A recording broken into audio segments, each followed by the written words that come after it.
Как отличить друга от знакомого? Проверь вот эти 3 сценария. Позвони другу и попроси денег до зарплаты.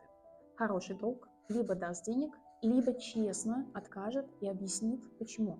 Если что-то другое, то значит это не очень. Расскажи своему другу или подруге о своем провале, каком-то постыдном факте про себя. Если он не начнет использовать это против тебя, значит это зеленый флаг.